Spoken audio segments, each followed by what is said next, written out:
Oh, what a day it is! The month has come.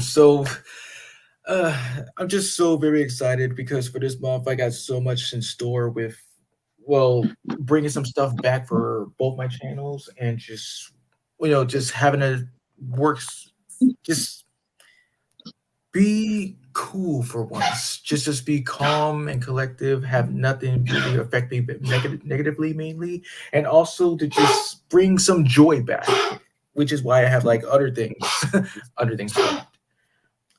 But yeah, ignore that. So in this case, uh, when it comes to crossovers, it just like let's just say for example Marvel when like if somebody were to bring up like something like Infinity War, be like, hey, that's not a crossover. They're existing in the same universe. Like yeah, but it's mostly about the characters colliding with each other. That's what makes it cool half the time. So we just all know what the meaning of crossover is. We just bring in as much you know gold for today. Yes. Let's do it. Yeah. And didn't put in nothing fancy, just kept it standard because the thought, the idea was already too great. All right, Fresh. Of course, since you did all this, you could go first. Well, for starters, let's all go with, let's see, where is it? Oh, Once Upon a Studio. Ah, after the great likes of stuff like Disney's House of Mouse and Kingdom Hearts, for that matter, this right here was something else. And it's important because this was like the 100th anniversary for Disney. It was introducing characters a picture day for everybody, all the way from uh, Snow White and the Seven Dwarfs to Wish. And that is holiness all in itself. I was like smiling way too freaking much, almost like some other one that I'm going to be talking about. But geez, everybody just coming out of their frames, just gathering up in the lobby, and then, Goofy kind of like slipped up a little bit, but that's okay because everyone was making up with "When You Wish Upon a Star," and then the perfect picture was made for one of the biggest companies in the world. Nice. When I Nice. first saw this, If you don't talk, like people are going to take over. So speak while you okay, can. so yeah, when I first saw this,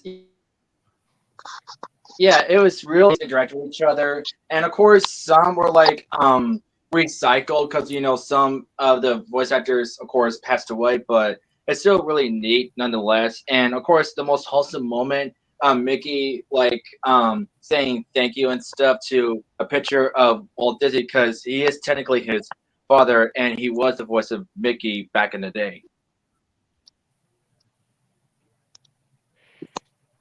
Yes, and while it may have been started by a mouse, let's all forget that it was Oswald that was first created, and that's why he said like after you, like whoa, no touchy.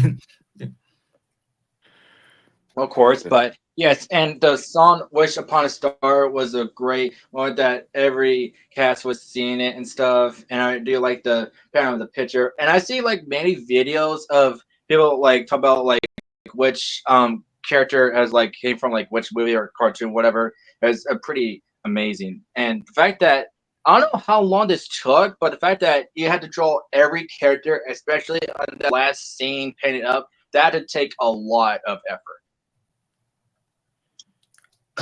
Like we haven't seen one of those types of pictures before.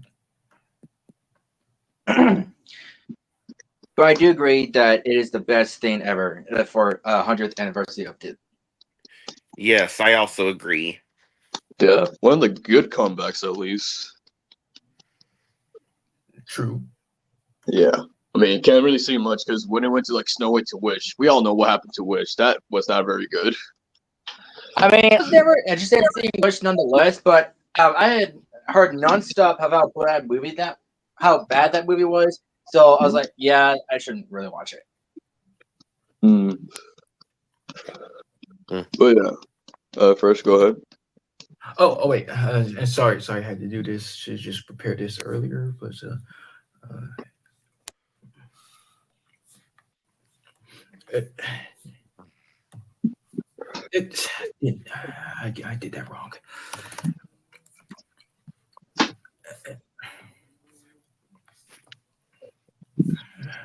Just a second. Oh my fucking god! What the hell?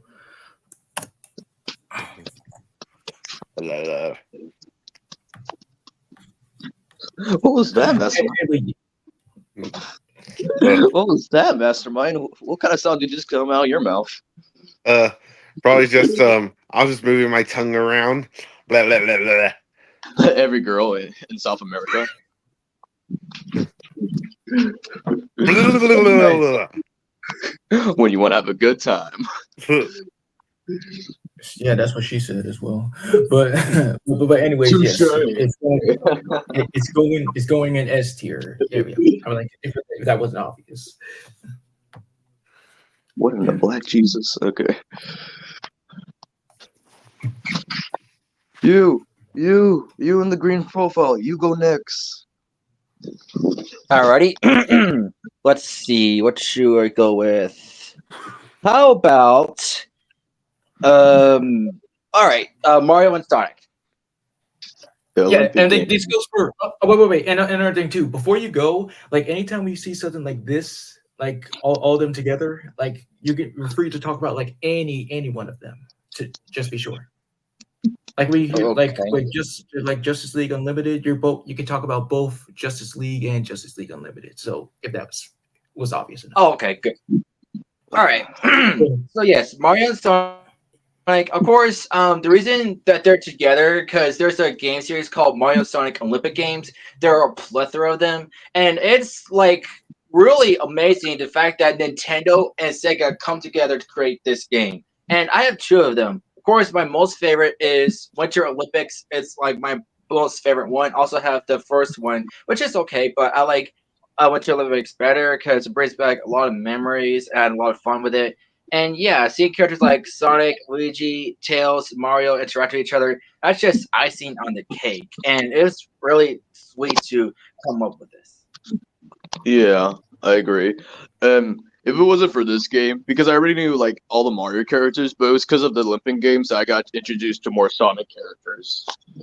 Yeah, especially for me, it was a little bit. Well, no, I got introduced to Blaze and Smash Bros. Brawl, but for this game, I got to introduce her more, and she's pretty interesting.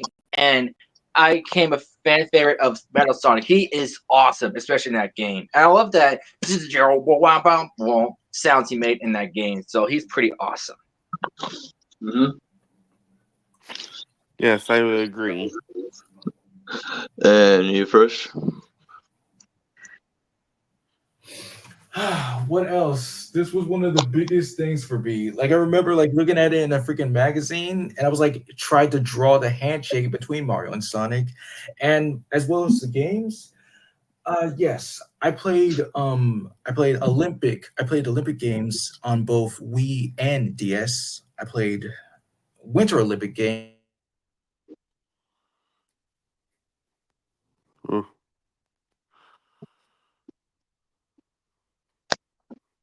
Coming to your theaters. Starting with like but it was like starting with like the real games that's I kind of like how when you like put them as teams they can like interact with each other and you get to see what they're like because like Mario and Sonic had this secret handshake. Eggman and Sonic jumps off Eggman's shoulder. It's like you freaking son of a bitch, you embarrassed me in front of everybody. It's just hilarious. Mm-hmm. All right. Well, Christian, what would you put in? I would put in A.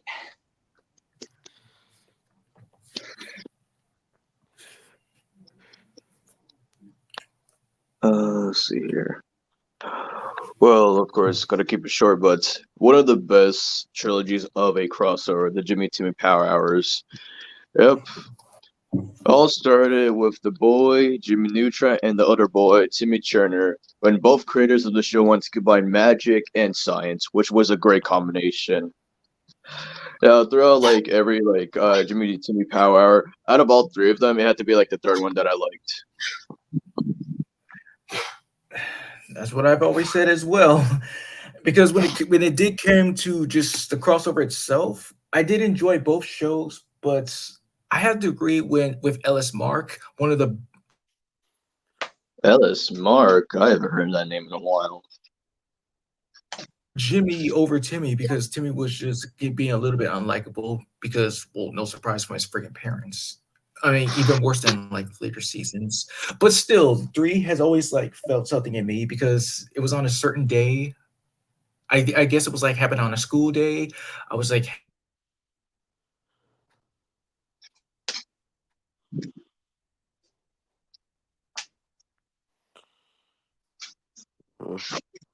Man, I wish I had a soundboard.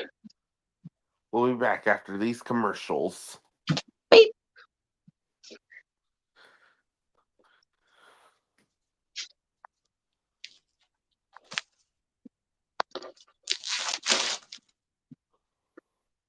What you eating there?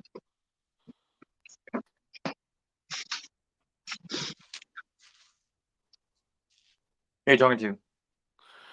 Whoever I just heard from the background who's opening a bag. Oh, I'll just open it up. A canvas. I didn't know that was wrapped in Hello? plastic. Oh, I hear you. Oh yeah, Fresh. For the Hello? last few seconds, we couldn't hear you.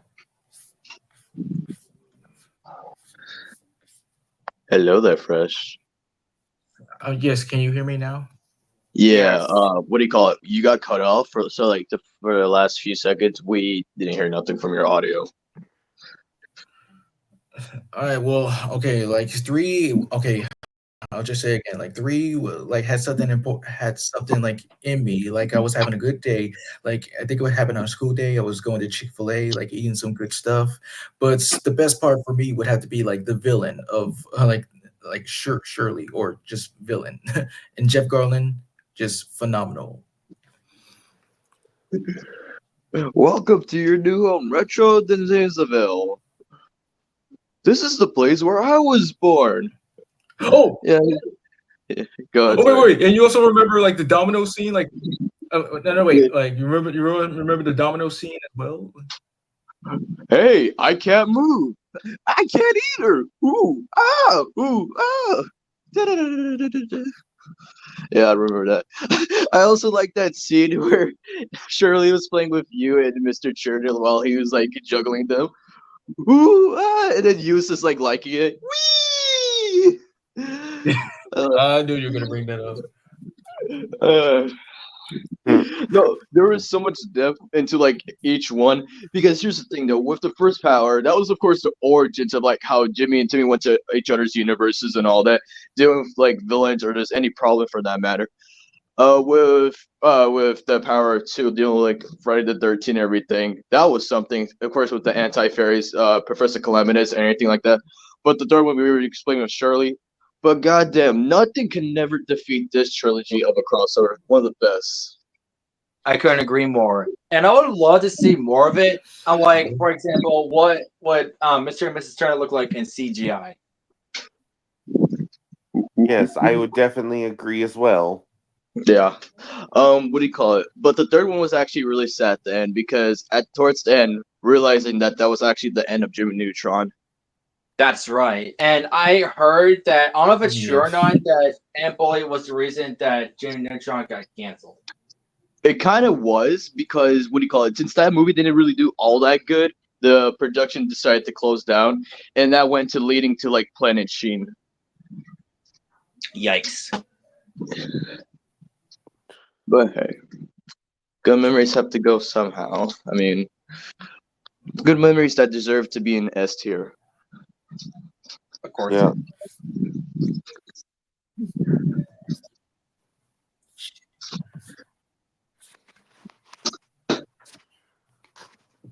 Hello. Oh, okay. Sorry. All right, you with the bunny. You choose. A movie that everyone was excited for in 2021, Spider-Man No Way Home. Yes. Oh God. First off, let's let the Spider-Man fan go first. Go ahead first. Dude, I just gotta say, it did not disappoint. I mean, like, I guess which is like one, but I'm gonna be honest. While I did enjoy it at first, I was kind of like a little upset for some reason. Why? But that. Okay, yes, I was like, this is kind of like dragging on a little bit. That's what I thought at first, but I was like, no, what am I saying? I'm being stupid. I should actually be thankful because like we need some time for the characters to just like interact with each other, get to know each other, get to know what's going on. Because I was just too much thrilled into the freaking action that was gonna like kick in. And that did happen when freaking like Green Goblin, of course, like no, you expect Norman's gonna be like all helpful, which he was for a little bit, but it turns out they were just playing us all because Willem Dafoe still kills it. He he's still freaking deliciously evil as the Goblin, and The way you said it, though. Go on. I'm sorry. I mean, yes, I got like you learned delivery as well. So, but the biggest thing would have to be, of course, like Andrew and Toby returning, and thank God that they were not like saved at the last minute. They were just with us as much as possible, and that one moment where, of course, like the final battle where they were struggling to just team up and they need to just learn to work with each other, and that improvised line from Andrew with "I love you guys," that hit so very much. And then, like when they just jumping into action, and you see them land on the Statue of Liberty one by one. It starts with Toby and Andrew and Tom. Dang, that was clever, and that was just freaking clever. Yeah. However, it is really sad because, like, Tom did accept his fate about just having everybody just forget him. Period. He was just willing to go for that and just be able to just like I'll try to like find you. I'll try to connect with you because I kind of like felt that when after I graduated and I was just wondering how everybody else is doing and one day I could just probably like see them again, of course, if possible. Until a week ago, it was confirmed that the next Spider-Man film is coming in 2026. If that is so. But It is anybody true. else with their opinion? Oh no, I'm sorry, because Tom Holland actually confirmed this too in a Jimmy Fallon show that they're doing Spider-Man 4. Okay, I mean, like, I hope he doesn't run his mouth. I mean, I like the guy, but I mean, Him like, and we don't Mark want to do that Ruffalo, again. though, you gotta shut their mouths up at that point. Especially again, Tom Holland, because he spoils like of course, a spoiler. Like, of course, he's not trying to do it on purpose. Of course, he doesn't realize he's spoiling a movie, but he should know how to control it. I remember he was doing an Instagram live stream and he got the script. He showed it to everyone, and everybody, of course, screenshotted that shit and recorded it. Well, Yeah. I do remember something like that. He showed a picture of it on camera, and then he flipped over and realized that he's not supposed to show. I was like, oh crap. Or you could pull a Mark Ruffalo that says, "Oh, everyone's gonna die." Dude. I do remember that in Infinity War, or what it could have been in game, I can't remember, but he was actually watching the theater and he didn't realize that his phone on Instagram had it locked the whole time and it was like on there for a few minutes. Pull up. See now. What happens now with Mark Ruffalo, or like I don't know what happens with Mark Ruffalo, but with Tom Holland, he gets a script while he comes to the sets. That's the new rule for him, which is a good rule. I don't mind. Well, come on. Enough about the negativity, though. Let's get you in. This is supposed to be a good day for us. Of course, but we're just saying the facts that Mark Ruffalo and Tom Holland have a bad habit of accidentally spoiling stuff. And there's also an interview, I think it was Brent Diddick that covered his mouth so he wouldn't say anything, but he licked his hand. It was like no. Yep, I saw that. But enough, yeah. What do you call it, Mastermind? What was your opinion towards Spider-Man No Way Home? I'd say it was awesome and I'd love it. It's great seeing the other two OG Spider-Men come back. Yeah. And also, of course, the villains as well. Mm-hmm. And what's interesting about this, I don't know what year it was, but Tom Holland was like in the interview, and someone asked him, "Would you like Tobey Maguire or Andrew Garfield like come meet you guys?" Like, yeah, sure, I would like to be with those guys. And there you go. Which character would you like to play in a few years? I would like to play Spider-Man. What was your favorite game, Tom Holland? My favorite game is Uncharted. Oh my god, this guy predicted everything. Yeah. Okay. With Spider-Man No Way Home, I first saw this at school because they were doing like a movie night, and it was pretty good. Like, yeah. Of course. With Tom Spider-Man, it's like so you're getting exposed by Mysterio, and then acting strange to like cast a spell. While casting the spell, Tom Spider-Man would like f up like what he was saying, and that just caused the villains to like come to like his universe and everything. But yes, I do agree. It was great to see Toby's like Spider-Man, Andrew Spider-Man, and the villains of Green Goblin, Doctor Octopus, Lizard, Sandman, Electro, and technically like Venom, owing to the post-credit scene, which is bullshit. But yes, the fighting scenes were pretty dope. And the scene where they're in the laboratory where they're talking about their Harry Osborns or their best friends or what happened to their girlfriends was really sad. But this was basically Andrew Garfield's redemption because he actually saved MJ what he couldn't do to Gwen Stacy in his universe. Of course, and that was amazing, and it's just wow. And also, You see what you did? You what see what you did? Wow, I didn't know we were making those What kind of did I jokes do? today. You just said What I 'cause- do? Okay, so no, you didn't do nothing bad, because we talked about Andrew Garfield. You said amazing because he's an amazing Spider-Man. Oh, god dang! I wasn't trying to reference that, but okay. But anyway, and also, what's sad in this movie? Ant-Man got killed. Yeah, and then ever since that happened, people start making memes. They're like the Tom Holland Spider-Man. Like this is basically conversation with Tom Holland Spider-Man and Green Goblin. He's like, "Hey Peter, you only have 11 months. Why is that? Because you lost May." Sad. Yeah. And there's Yeah, also that's dark. we call it like before June. It's like it's the end of May. Oh no. I mean, I swear these memes are dark but clever at the same time. It is. I Yeah. know it's clever, but yeah, it is dark and kind of disrespectful. But I get what they're going with. But I mean, come on. I mean, okay, just having a hope for like Spider-Man 4 because it could go three different ways. One of them I wish doesn't happen because they want to do another multiverse movie, which I don't want that to happen because we already got this, beauty over here. So it could go the two other ways they're going for. It's either a street level kind of movie with Daredevil, with them teaming up, or because of what happened in Venom 3, if I'm not going to spoil that much. But yeah, so. And I don't know if But it'll be possible or if they're gonna allow it. Do you think that they're gonna have like or because Doctor Strange like made it happen like to have everyone forget Peter, but I mean it's still sad that Peter is like alone and no one else knows him, not even MJ. not everyone. I mean, the Guardians of the Galaxies would remember him. That's right, because only the people that were on Earth were like wiped of Peter's memory. So some people did get the clean slate away. Or Yeah. is it that? Or what if it doesn't just affect everybody in town? What if it just spreads out like to the whole world or anything like that? So who knows? I mean, yeah.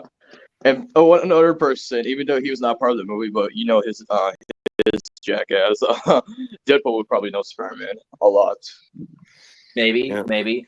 And also, would you want Liz Allen to like remember Peter anyway? Because he did break up with her, so I don't think that's a good question because of what happened with Vulture. Because when it led to like Vulture being the father, and then we all know what happened to Vulture in the end credit scene of Morbius. Like that's just bullshit in itself. I don't get why Marvel would bother having these post-credit scenes if they're not gonna pull it out. No, the thing is, okay, with the post-credit scenes with Morbius, because I haven't seen it, but I read the context of it. Basically, Vulture and Morbius are trying to combine their own kind of Sinister Six. Okay, is that gonna do anything in later movies? I don't know, because Marvel, even DC, did the same exact crap. Like, you have a post-credit scene. Is it going to play out? No. Like, for example, in Shazam, I saw a post-credit scene where the character, Mr. Worm, appeared in that cell with that professor dude. And did he show up in the second movie? No. Yeah, that's not good. Not good indeed. Yeah. Can see why the second one failed. Yep. But anyways, Mastermind, would you put Sperm in No Way Home? S. Oh, yeah. All right, Fresh, go ahead. Oh, that's a good one. Cartoon Network City. The OGs can remember this one. Anybody who was like born around the 2000s or just watching around the 2000s or whatever the case may be. But oh my god, the reason why I just enjoyed Cartoon Network was mainly because of the freaking bumpers that showcase many of the characters from like Dexter's Laboratory to whatever like the current one was at the time, like Class of 3000 maybe. But it was just so nice to just see everyone just collaborating with each other in the freaking city. It's just unspeakable. It's just too great for words. So much awesome moments. I guess my I favorite couldn't agree more. Like, Go ahead. Oh, sorry, I paused. Yeah, I did it myself. But I guess my favorite Bryce, moment. am I delayed? You're delayed. His Wi-Fi is something else, so it's pretty much both of you at that point. Because I've been listening to this audio for a long time. Well, let me leave a rejoin, but I might be a bit because I need to check them out. I'll be right back. Oh, he just got a letter. Wonder who it's from. Oh, Wow. it's from my alimony. Oh no. So Mastermind, how was your whole week? It was good. How was your Halloween? It was awesome. I pretty much scared a lot of trick-or-treaters. You skip. Oh my god. Okay. Well, Oh, shit. and you guys thought I was a jack. No, I'm just playing. How many kids did you scare? Tons. Everyone was afraid. Everyone was afraid of my costume. Let's see here. My Halloween was good too. I went trick or treating. Got a lot of candy. I went to a lot of houses, convenience stores, delis, condos. It was pretty much a good experience. Saw a lot of good costumes. I saw this guy in a Walter White costume. I saw a lot of people as Ghostface. I saw a lot of people as horror characters, cartoon characters. I saw this one family. They were dressed as like Pokemon. The mom was like Eevee. The dad was Charizard. The kid was a Pikachu, and their little sibling was a Bulbasaur. Really nice. And yeah, I gotta say. And then afterwards, I went to my relative's house, to talk to them and everything. I got a Krispy Kreme donut. It was like Ghostbusters theme. Oh yeah, Nice. yeah, I did see that. Krispy Kreme's doing Ghostbusters related donuts. Yep, it was really good. And yeah, even though I didn't end it off like with watching something horror related, what matters that not just me but everybody else, depending, had a great Halloween that day. Nice. Yeah, yeah. And also, once Halloween ended, I also once after we finished giving all the candy to trick or treaters and stuff, I watched Nightmare Before Christmas at the end. Nice. And of course, first you only told me this when I called you on Halloween, but would you like to tell the people what you did on Halloween? Oh, wait, what I did on her. Can you be specific? Because Like, what were the certain things you did that day? What did you watch? What did you see? Like, what did you basically do that whole day? okay, well that whole day, I like what are the like well just watching my last few ones for October, of course. And I did make that video explaining about like where the the best and most interesting ones that was watching, and well, that was just pretty much some of it. Nice, nice, nice. Oh. While we're waiting for Christian, hold on. No, he's back. Oh, okay, never mind. That moment just went away. Hey, Christian. Can you hear me? Yes, For now. Excelsior. true believers. Anyways, Fresh, continue. Okay, well, I have to say, like, my most favorite one would have to be like the movie theater where like the Ed boy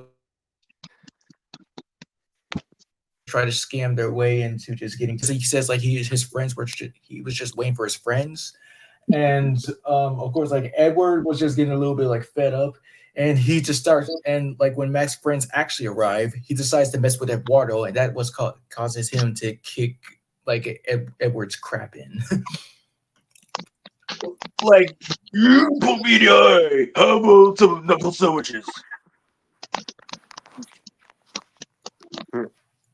But my Yes. favorite, like one of my favorite things about Cartoon Network City is the interactions. Like, I don't know if you mentioned this since I was out, but I do remember this where the professor locked his keys in the car as they're done grocery shopping, and then Ed and number one is trying to help and stuff, and then of course Dexter was like taunting him and stuff, and then Mandy like showed up, was like, "Did you try opening the door?" And turns out it was unlocked. Yes, that's a good one as well. Yeah. I agree 100% what you guys said.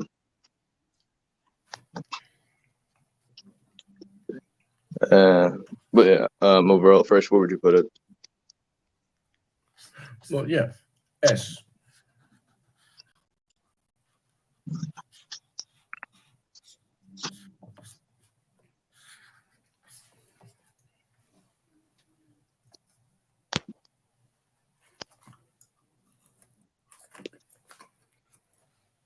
Great. Nikolai, it's your turn. All right, the reboot crossover between Teen Titans Go and reboot Powerpuff Girls. You said it. Wow, I don't really mind at this point. I'm telling the father of my church. He said that. No, I was playing. Go ahead. Anyway, okay, so at the time, I didn't really mind about this because I didn't see the full series of Powerpuff Girls. Like, oh, it's awesome that Teen Titans is mean Powerpuff Girls. That's awesome. I mean, it was okay. The fact they're interacting is like okay, but of course, as I'm older now, I hype both of the reboot shows. Like, I seen every episode of Reboot Powerpuff Girls on Max, and it sucked for later seasons, and we all know about the other one. But yeah, this just Yeah. what I get because they're both around the same year. They get like crossover, or whatever. But it was just pointless. Yes, they 100% suck. I mean, what they could have done like years ago is like they could have had a crossover with the OG Teen Titans and the Powerpuff Girls for that matter, because it was still running at I the get- time. I couldn't You couldn't win. You couldn't win. agree Whoa. with that. Yeah, but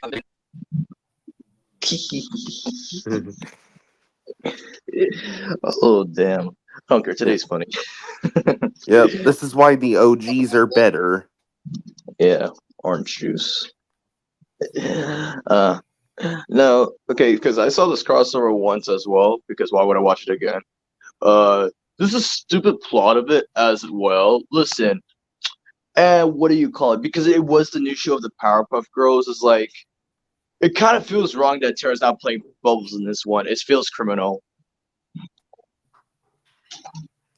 Yep, Yeah. really stupid. Really missed opportunity. One of the biggest cons, for that matter. And he deserves to be just locked up in jail for being this illegal.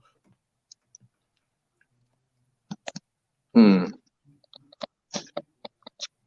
testing. Testing. What's up, boy?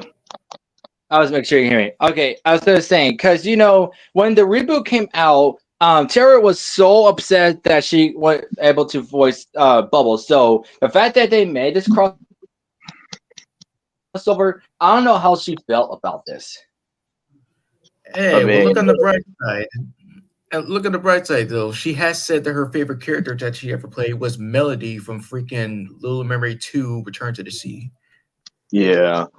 And to be fair, because with both of Terra's original characters being Raven and Bubbles, who hasn't said that Raven and Bubbles had been flanderized by both shows?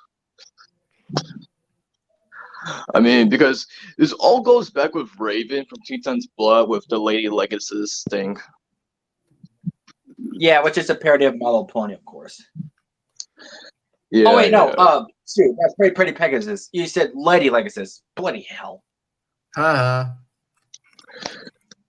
This is like more out of character than usual. Listen, the one person that's only not out of character is Beast Boy for this show because, well, no, because he's more stupid with Cyborg in this show.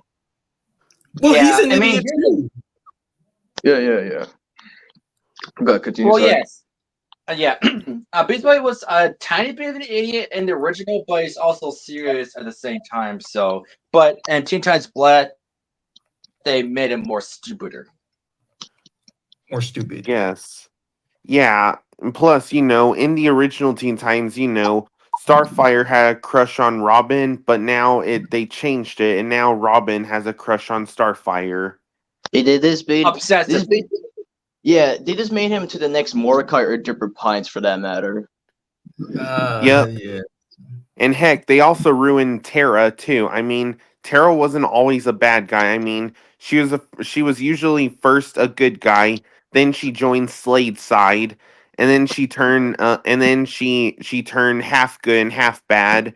But now in Teen Titans Blood, they just made her all evil. Another character that was like flanderized in this Teen Titans Blood show was Speedy. Definitely. Yes. Because Speedy and Robin, when they first met, they were so cool with each other. But in this show, they're both fighting for Starfire, which is pointless at that point. I mean, because Robin's got to understand there are more fish in the sea, legit. Yeah. I mean, come on. Remember that one Teen Titans Blood episode back in season 1 where he marries Batgirl? Yes, because they went to the Yeah. future and found out that he's married to Batgirl. Yeah. Oh, and also another thing, if y'all remember, if any of y'all like Beetlejuice, I do remember Teen Titans Blood had a crossover with Beetlejuice, if y'all remember that. They do. I never seen the episode, but I do know that they did.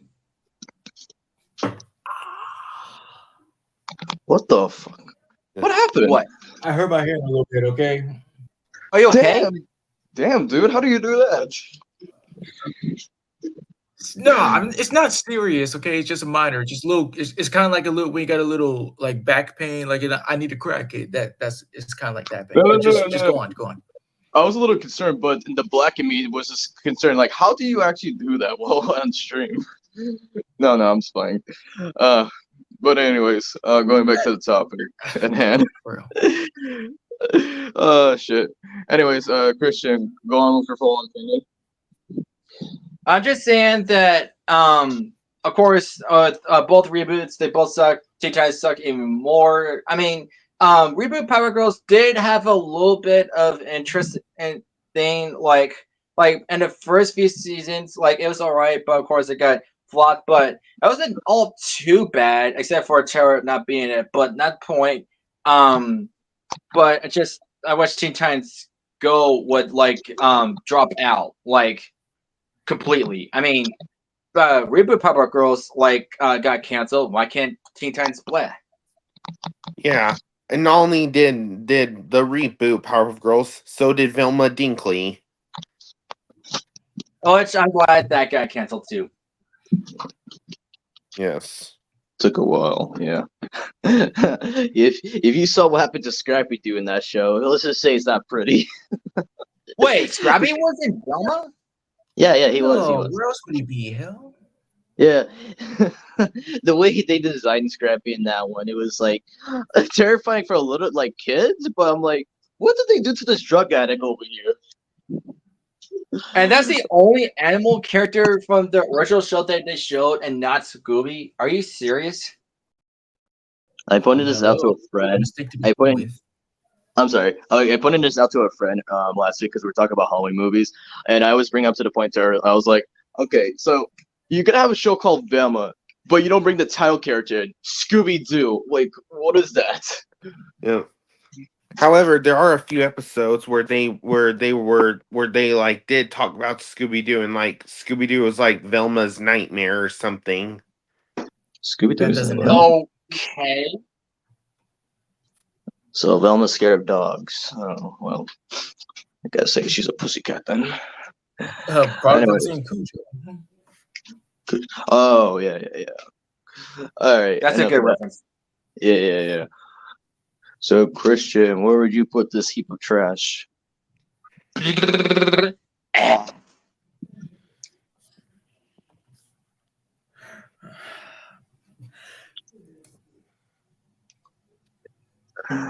All right, let's go to live action stuff.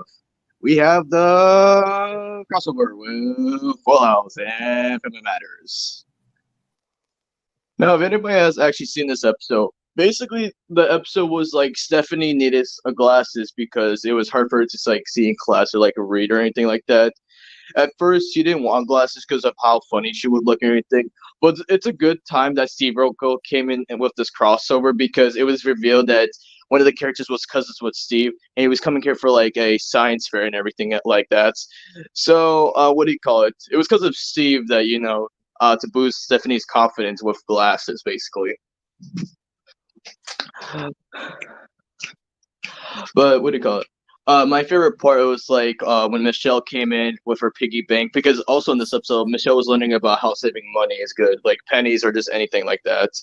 And she was just saying hi to DJ and DJ's friend, and she was like saying to Steve, "Hi, kid, I don't know. Why do you sound like Mickey Mouse?" Yep. And I mean, if anybody's seen this crossover, go with your opinions as well. I haven't seen this episode in years, but it's awesome to see Steve Urkel like appear, even though I barely watched Family Matters while I was watching Full House, but it's still interesting that he appeared. And he wasn't technically a full-on character on Family Matters because he appeared in one episode, but fans liked him so much he became a prominent character. That kind of reminds me of Jeffy from SNL. He was supposed to be a one-time character.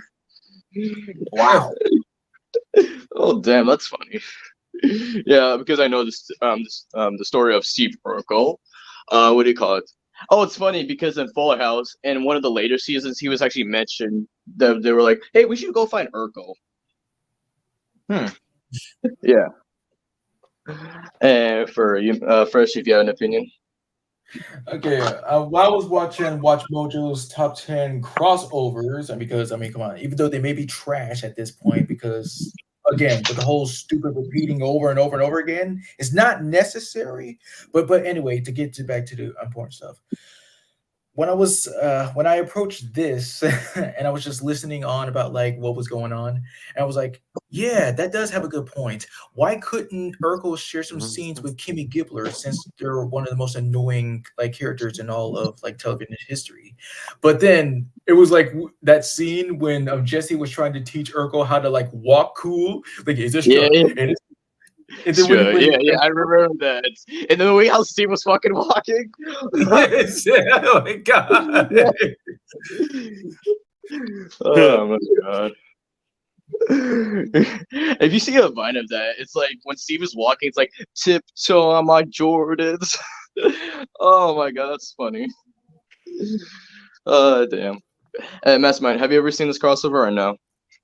Yeah, I have. What do you thought of it? It was good. All right. Well, for this occasion, yeah, I would put an A. It was really good.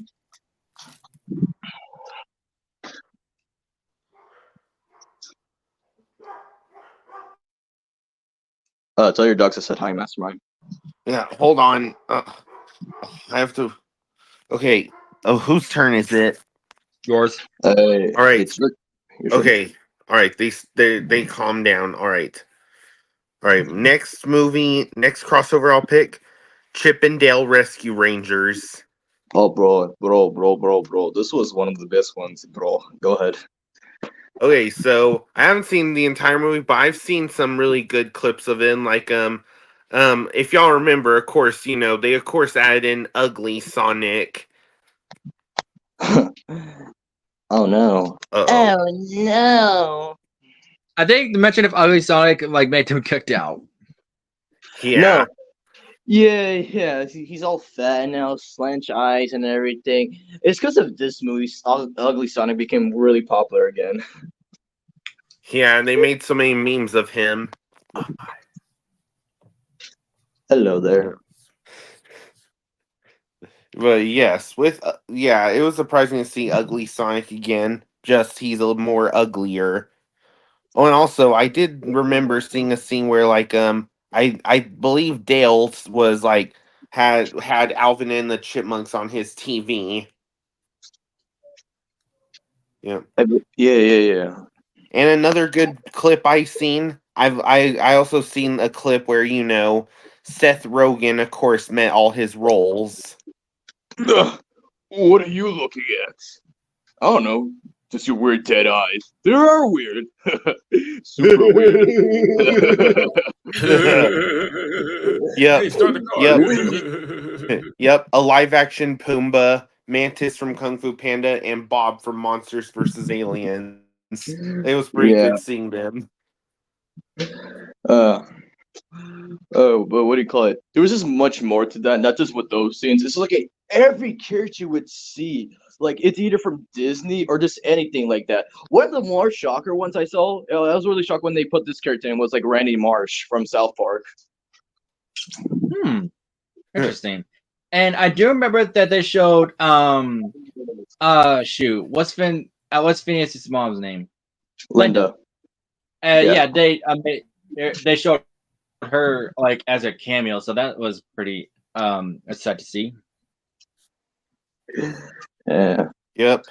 Oh, and also what was like really pretty dark was, of course, the yellow fish from The Little Mermaid. He was like captured and he got turned into a bootleg movie character. Flounder. Yeah, they did that with a lot of characters. One of them being Winnie the Pooh. Yep. Nobody likes bootlegs. I mean, Just like what Bumblebee said in Age of Extinction, I hate cheap knockoffs. yeah. What was also dark was Sweet Pete's, like because this all goes on to like real life about the original actor that played Peter Pan, like voicing him in the original movie, and then they actually put it in this movie, but explaining what happened to him in like character form, basically. Yeah, but Will Arnett voicing him was pretty good. Yeah, and plus, what do you call it? This was the return of Will Arnett and Seth Rogen working together again. Because Right, yeah, because they were in moving together, and that was like their first time like we're together was in Monsters vs. Aliens. So this is actually a treat. I didn't even think about that. the second time they worked together was in Horton Hears a Who. That's right, because Seth was that Speedy Mouse character, Morton, and Will was the Vulture character, Vladikov. Yep. So it was good to see them back, and yeah, just like the many references, like I did explain before, like when Chip and Dale are like getting chased by, you get to see the characters, the poster reference, just anything for that matter. It was just really great. Yes.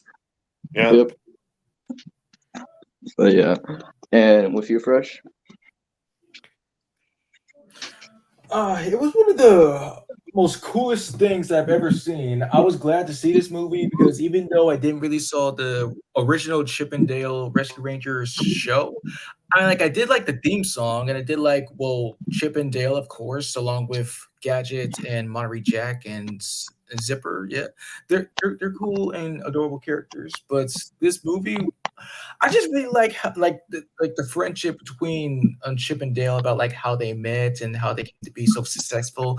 I just like that kind of stuff.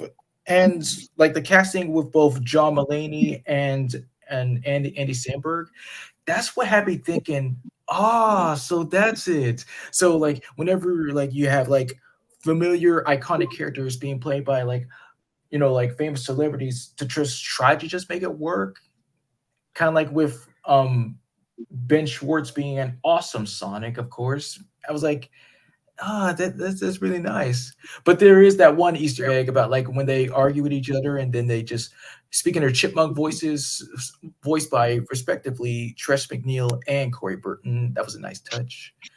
It was. And well, the cameos, of course, were golden. I thought this was like big, way much bigger than any other possibilities that we might discuss, but I'm not going to say it.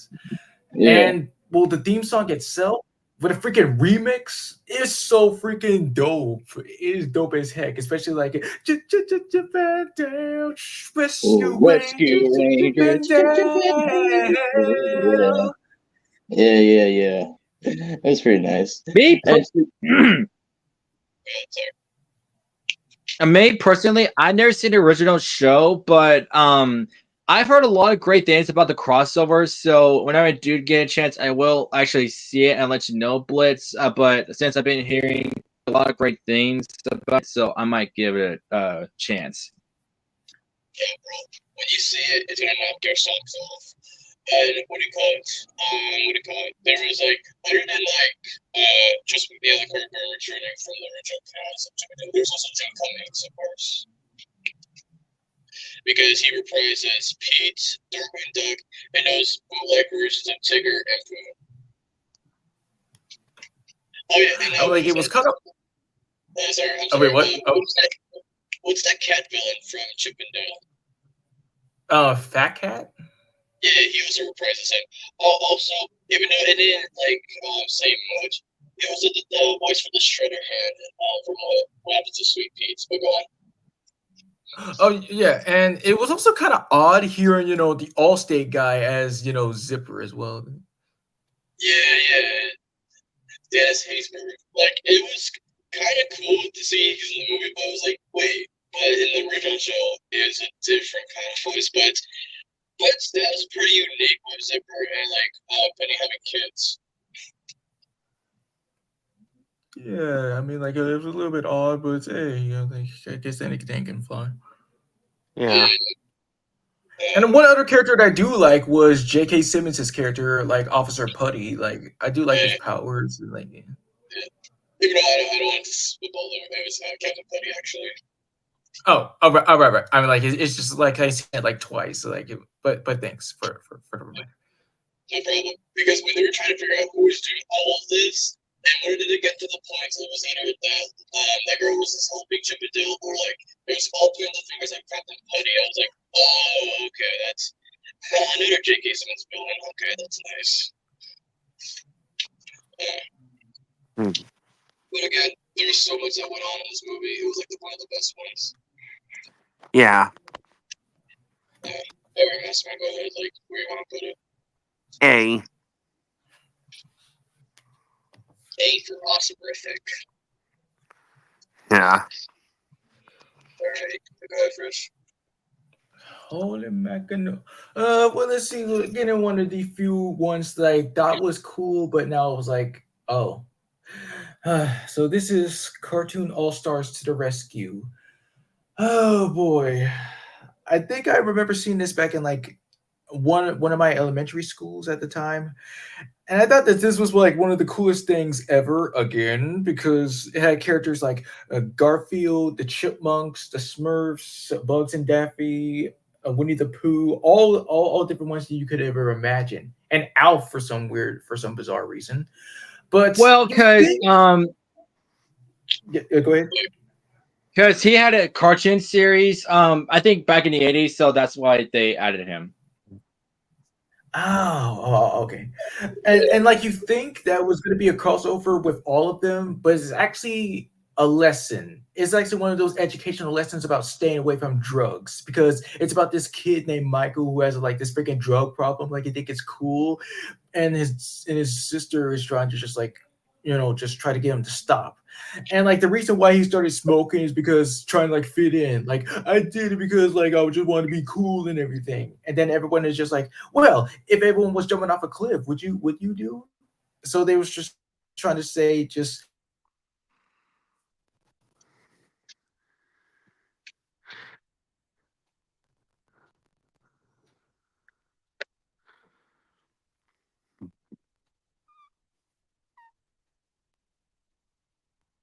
Hello? Hello? Oh, Hey, Fresh. yes, yeah, Okay, now, yes. Just hey, yeah. for the last few seconds of you talking, like your audio went off. All right, yes. It turns out that the whole thing is just a drug message about staying away from drugs. Some kid named Michael, he's did it because like some he tried to fit in with some kids saying like you got to be cool. If you want to be cool, you got to do drugs. So they say like, don't do drugs, kids, blah blah blah, all that stuff. Speaking of Michael, this kind of reminds me of a Michael Jordan like speech. Is like, stop it, get some help. Oh yeah, I could see Exactly. that. And I remember seeing this like years ago on YouTube when I was a kid. Like I just accidentally stumbled upon it. I was like, wait, what's this about? So like, oh, they're talking about like don't do drugs and stuff. So yeah, it was really interesting, but I was upset that they did not show Optimus or at least an Autobot, whatever, because Transformers at the time was around in the 80s, so it was a missed opportunity to not include one of them. But it was still awesome nonetheless that they had characters like these, especially like Michelangelo from Team NT. That was a treat to see. But yeah, I really did enjoy this. So, and I want to like see it again for old time's sake, and plus I forgot some memories and stuff. But I do remember that Alf like showed a mirror that like all messed up. It's like it's not Freddy Krueger, it's you. But yeah, message here is Fresh. Where would you put this? Even though it could have done a little better, but I guess it is important for kids to learn to not do drugs. But I just would have.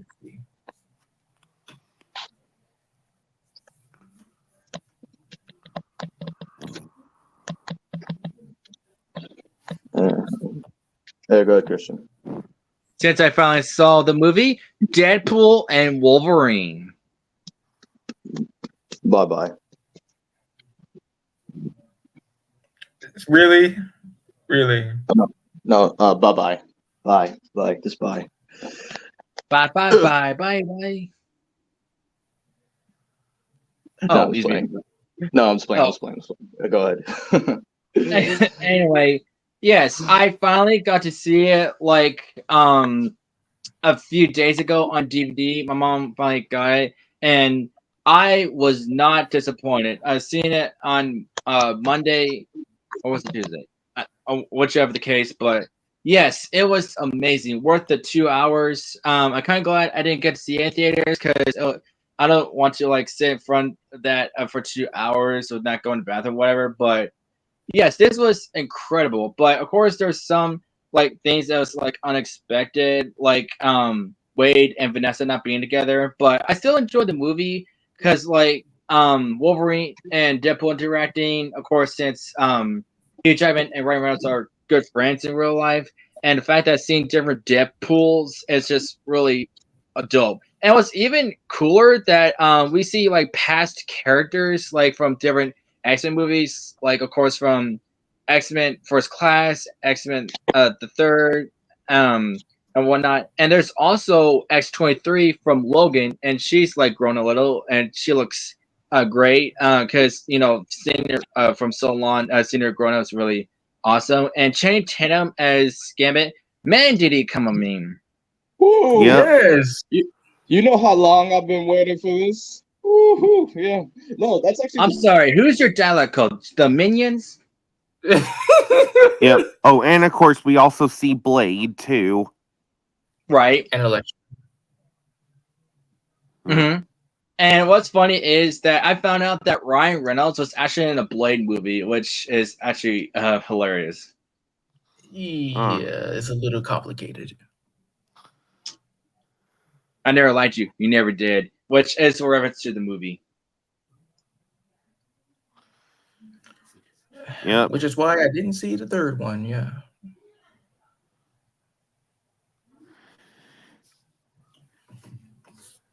Fantastic Four movie, Gambit, and many more because those were other companies at the time that took on the rights. But yeah, what do you call it? It's good that Channing got a chance as Gambit. Now with Wesley Snipes' Blade, it was a good trait, and the joke he made that there will always be one, Blade, which is really true because there's supposed to be a Blade movie in the MCU, but they can't decide on writing the script of what they.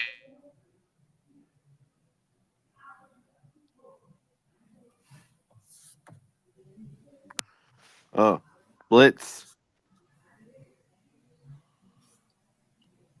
Blitz, you glitched out.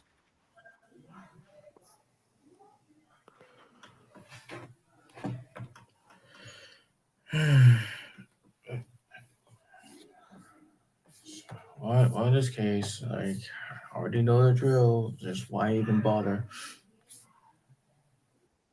So much of my Just move on to something else.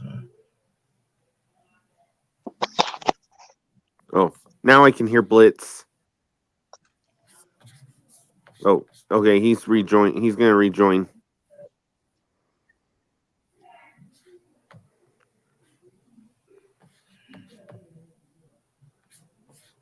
Get out of here.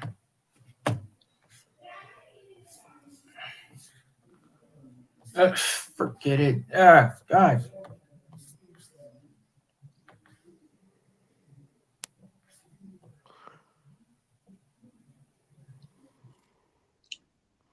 Today's chef special is chili cheesesteaks with franken fries.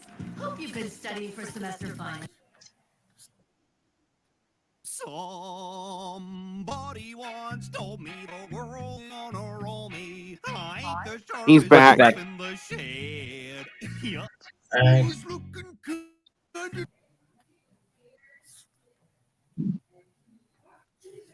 I'm back. Where did I get cut off? Because I was keep hearing myself because you guys weren't not talking for a while. So where did I leave up on? Like when I got cut off? did you say the part about no wait. Okay, like we did discuss about like I think we left off on the blade part where you said like Yeah, there'll always be one blade. I would say because that's very accurate.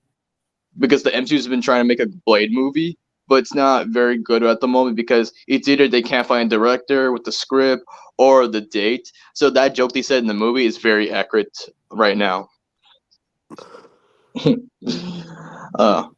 I mean, then again, with Wesley Snipes, I do like him as Blade, but people are not aware that there used to be like a Blade TV show. If you're aware of that. Actually, didn't. Yeah. and then What do you call it? And of course, I did like that Ant-Man joke. Oh look, Paul Rudd finally aged. But it is a reference to the comics because Blitz told me that he did die like this. I don't know how, but it was pretty brutal. And the main antagonist, Cassandra Nova, I have a brother relative to Professor X, mind blown me because I didn't know that Professor X had a sister. I mean, yeah, in the origins, because they're supposedly twins. That during the womb, that what do you call it? Nova would just be so torture her twin brother at that point. But overall, this was a good comeback movie for everyone, at least like who played like an MCU character or just like who had the rights to a Marvel character at the time. But it was a great movie overall.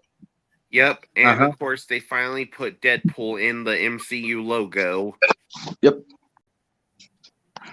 And, Sorry. You go ahead.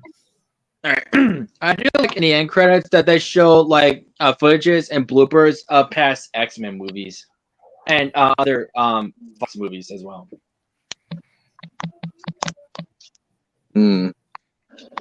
I mean, I did hear that the MC want to make a X-Men movie, but to myself, because there have been many X-Men movies. That's not like a bad thing, but some were like decent enough.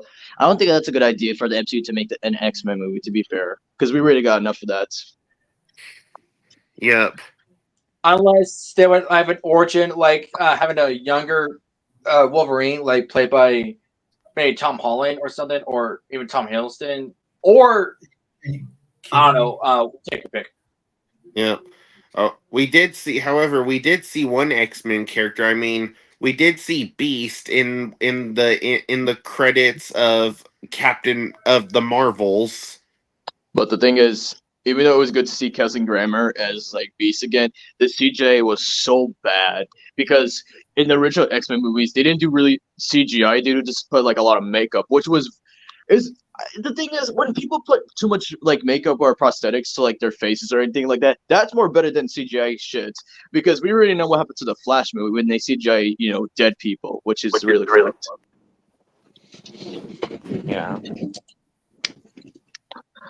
But yeah, anyways, Christian, where would you put this movie?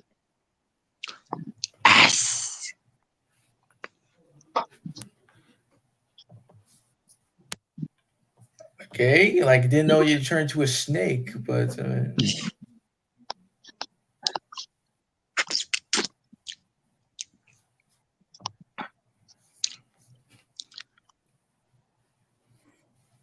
All right. So another live action. It was like between both DS shows. I partnered with Victorious. So basically, we bring both of DS's popular shows at the time, Victorious and iCarly, which is really good. But at the time they were doing this, because they even questioned this as well, because Victoria Justice was already in an iCarly episode where she plays a what was it? I believe it was like a boxer, I believe. Mm-hmm. Yeah, Shelby. Yeah, that was her name. mixed So martial artists, like yeah, should be martial. Mhm. So basically, what the movie was is like how they came together is because of this one guy who was basically homeschooled that would go back and forth. What was his name again? I'm trying to remember. Steven. Yeah, Steven. It's So Steven. yeah, I got it. So Steven, he was just basically playing with both of the girls, like with Tori and Carly, saying, "Oh, he's the best boyfriend ever," but really, he was just a jerk. So what do you call it? They found out more about Steven when the iCarly crew were searching the slap. That's originally from Victoria's, and they found out that Steven's been cheating on both girls at the same time.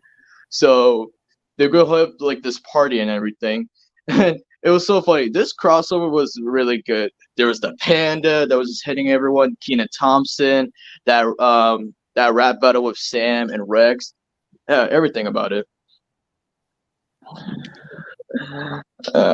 Oh yeah, what do you call it? In the pool scene where it was what do you call it?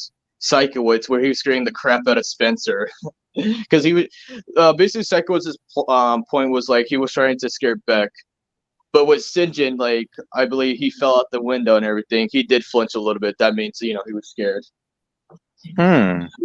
Yeah. Oh yeah, there was this one scene because they were trying to disguise themselves, the iCarly crew, and Gibby didn't really have to disguise himself. He just wore a hat, glasses, and a mall. His name was Roger. So somebody pointed out, "Oh, you're Gibby! Hey guys, it's Gibby!" And the Gibby punches is the guy. Oh man. Yeah. Like, I'm not gonna let you ruin my secret identity. Frick you. Yeah. Oh my god. But yeah, this is from my side. Go ahead first. I mean, just same as you. Like everything was just so freaking bizarre, but cool at the same time. I mean, like of course, like yes, a moment for the incredibly awesome and talented Keenan Thompson as well, especially that ending crossover combining "Leave It All to Make It Shine" or whatever the combined song was at the end. It was that was the best part. Yep. Also, I pointed this out to Christian last week, but of course, because Kat was not really talking because something was wrong with her throat and everything, so she had to talk through like her headset and everything. But of course, when she was singing like an angel and everything, notice how both Sam and Cat are in that crossover, but they never realized until like the actual show of Sam and Cat. Shouldn't they just recognize each other, or was that like a one-time thing? Like nobody really pays attention to continuity anymore. Like I guess they just don't care. By the way, I brought this up. Sorry if I'm going off topic. I brought this up to one of my to many of my friends on Discord. So you know how there's an elevator in Spencer and Carly's apartment, right? Yes. Yeah. Aren't you guys afraid that at night when they're sleeping, somebody could just possibly just like go in their apartment at night? I never thought about that, but you make a good point. It's like this because anybody could go in their apartment at any time. So that's just really stupid. Okay. Anyways, and then for you, Christian, you ever seen this crossover? Barely. I mean, I still have it on cable. I didn't see the full beginning of it, but I just still enjoyed it because, like, Tori and Carly like interacting and that duet singing, it was awesome. Not only like combining their theme songs, but their voices are amazing together, especially with the other singing too. It's just icing on the cake. Yep. Awesome. For this crossover, I would put it in B.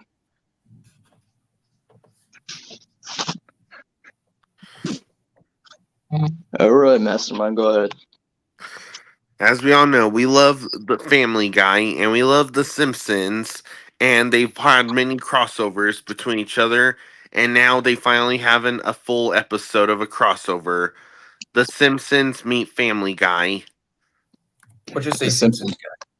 Yeah, so you could basically explain your opinion first, Mastermind. Go ahead. Well, I can't see the ranking now. Like you could just still go on, but I'm just saying I need to step out. Okay. Okay, so Family Guy and The Simpsons had lots of crossovers between each other. And if I'm gonna be honest, this has to be the best one that I've ever seen. Could you explain like certain scenes that you like from this crossover? Definitely the chicken fight, where this time instead of the chicken, it's Peter and Homer fighting, and boy, it was like one big battle. And plus, of course, I even like the scene where they also of course got superpowers when they fell into the radioactive chemicals. Which chicken fights ever? Yep. And of course the aliens had crossovers too, the aliens also of course met Roger from American Dad. We went to college together. Yeah. And yeah, of course, the fight finally ends with comic book guy saying worst chicken fight ever. And I just want to help you out because that's just not like the only plot, like why this became a crossover. So it basically, it comes to this where Peter now makes like comic strips, but there was one that was really offensive to women that they actually had to take a little vacay from Quahog and then go to like somewhere else. They go off so well that they go to Springfield, and yeah, they just need help assistance. They go to the Quickie Mart when they meet Apu, and this is where they meet Homer because they didn't have that much to like pay for donuts. So yeah, Homer invites the Griffin family to their house and everything. They meet each other, and while this is happening, Bart's having his moments with Brian. Well, like Brian's Stewie, but it was mostly Stewie, and then Brian was having his moment with Chris, with Santa's little helper. Meg was having her moment with Lisa, but mostly they were just trying to find what happened to the Griffin's car and everything.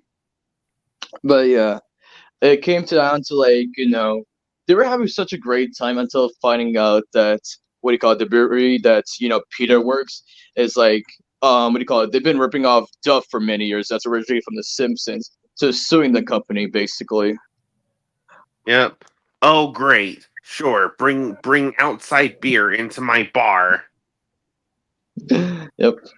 Yep. So it came to the court scene where we see many of the Simpsons character and the Family Guy characters, and we see a lot of similarities with certain characters. I'm a Jewish clown. So am I. Are you a cool mayor? I like to think so. Yep. And of course, at the end, like, of course, Stewie starts crying at the end because he starts writing on a chalkboard saying he will never think of Bart again. You like sex?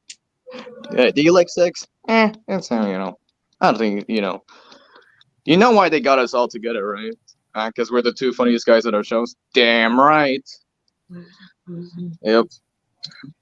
And then, of course, their judge was Fred Flintstone, which is really funny. Now, why was Fred Flintstone on there in the first place? And a judge matter. They don't really clarify, but what I got, because of course with Family Guy, because of course with Seth MacFarlane, I know as a kid he would like drawing Hanna-Barbera characters. One of his favorite characters he would like to draw as a kid was Fred Flintstone.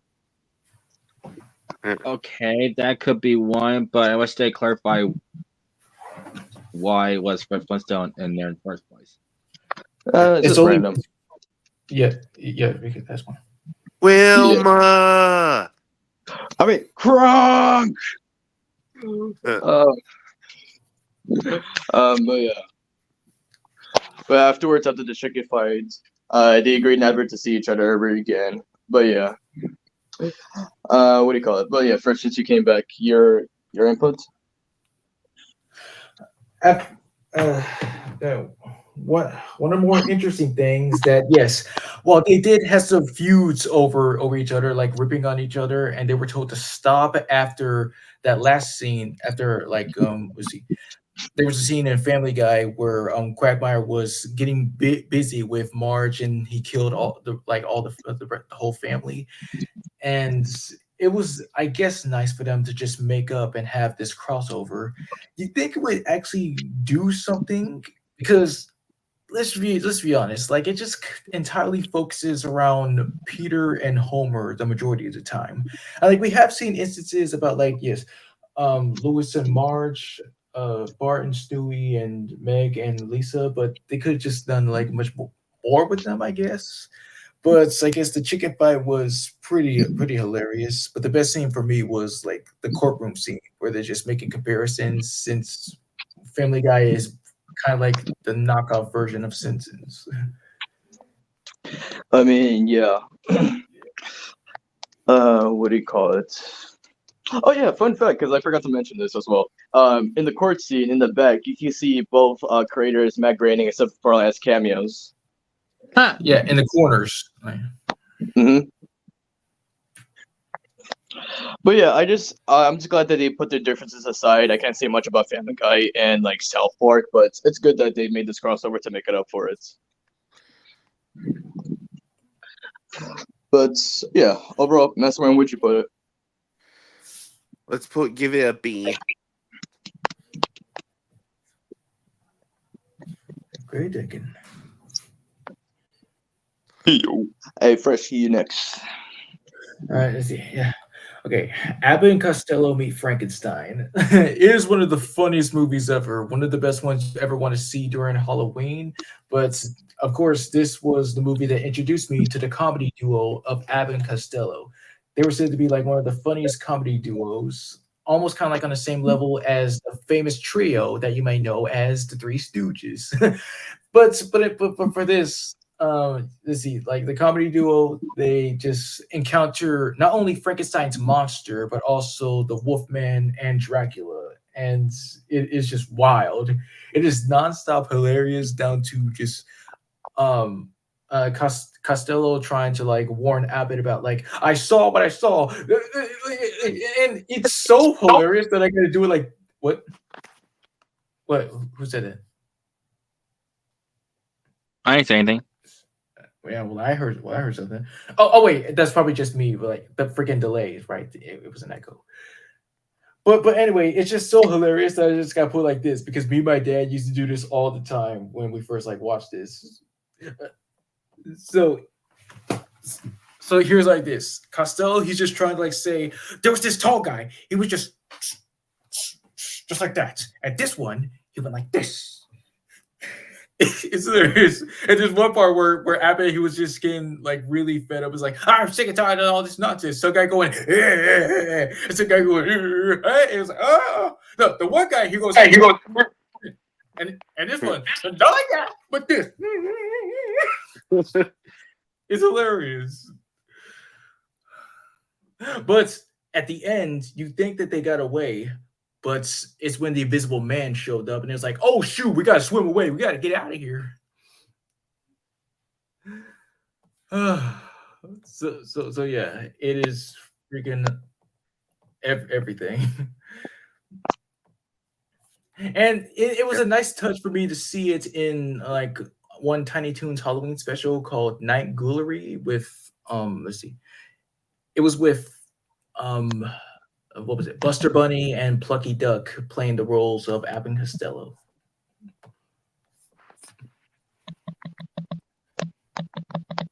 Nice.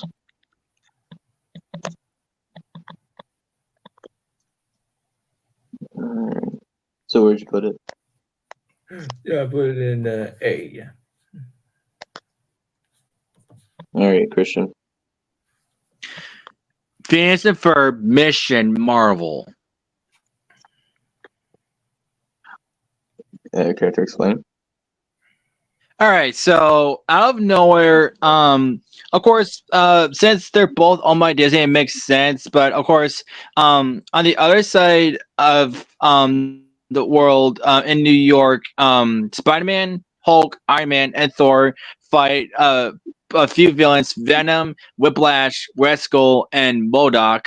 They're doing their own business until like what do you call it? Jusmer's a nader like sets up in the sky. It was the Phineas and Ferb satellite and beamed down to New York and then take away their powers. So they need to find the source, and when they met the boys, so it's up to them to try to figure out how to like get their powers back. Meanwhile, the villains meet Dr. Jusmer and start working together and stuff, and make it a nader or whatever to like stop the heroes and stuff. And while the heroes are like trying to get their powers back, Candace tries to help, but she screwed up twice. And this made Phineas like yell at her, get angry at her, which was the first.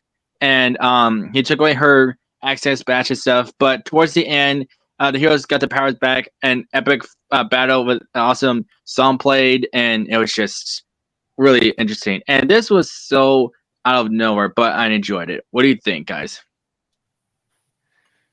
Yes, I enjoyed it too.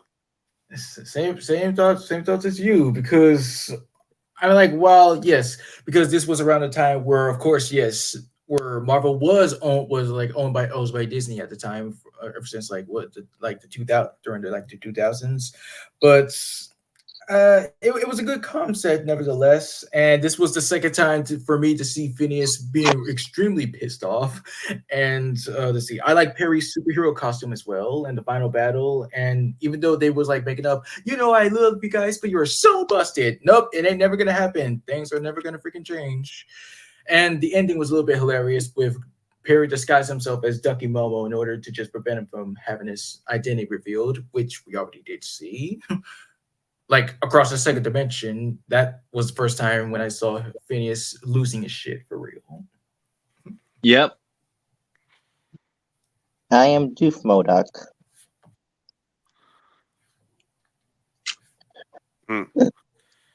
Doof MODOK. Oh, right, yeah. You were referencing that scene, right?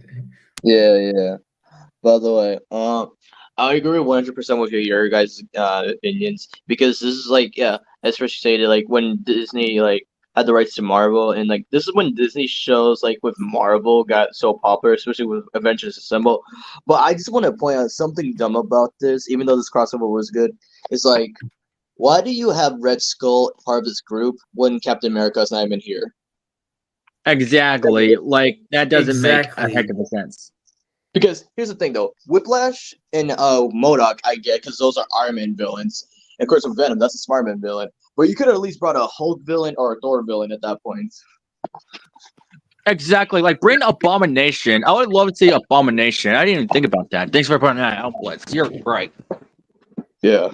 So, but I guess it was like, because if this was like going back to Avengers Assemble, but then again, it can't be because MODOK's design is different from Avengers Assemble, then yeah, this doesn't make sense at that point. Oh I mean, god. I guess they decided. I guess they decided to just go with Spider-Man because everybody loves Spider-Man, and like Captain America. Well, I mean, like yeah, he's cool, but like he's just a regular guy. I mean, he's not a superhuman guy. His strength, speed, and agility are just greater than an average human, so that doesn't really count as superhuman. So Listen, I like Spidey, but it's like the original four. It's supposed to be Thor, Captain America, Hulk, and Iron Man. Never was Spider-Man with these three though. But I yeah, did but like here's the Danny. thing, though. Yeah, sorry. Go ahead, Christian first. Okay, but I did like Danny Trejo as Venom, even though I wish he had more lines. Yeah, that's the thing with Danny though. Like Danny just takes anything at that point. I really appreciate that. And go for you first. To be fair, though, with your statement about the OG, because Cap wasn't really part of the original Avengers team to begin with, but you do have a point. Just a little bit of a joke and a point at the same time. No, I get your point. I respect that. Yeah, but it's like this. Okay, so it goes like this with Avengers. It's like Captain America, Hulk, Iron Man, and of course Thor. Do you see Spider-Man? Nope. So yeah. I mean, an Then again, occasional member here, but still, like, yeah. yeah. Okay, to be fair, with this crossover, did you guys wish there was like more to this, like bringing like Hawkeye and Black Widow into this? Did you think so? Or I no? think that would be a little bit crammed. It's an awesome idea, but it would be crammed. Cram, yes, that is true. But then again, look at what the villains we had here. I'm not saying they're bad villains. It's like, come on, can you at least like try? No, but I like how they made like the villains and heroes into their own designs combined with men of action. Um, but of course, it can't be a Marvel kind of related thing without Stan Lee. Of course, hot That's dogs right. for I everyone. totally forgot that he made an appearance. Yeah, the On hot me. dog vendor. Come Yeah. on, you can't have anything with Marvel related with Stanley. I mean, well, Well, nowadays you can't, sadly. aside, well, during the time at least. Yeah. And as I said before, when Endgame, when it was like Endgame, because I was Stan Lee's last,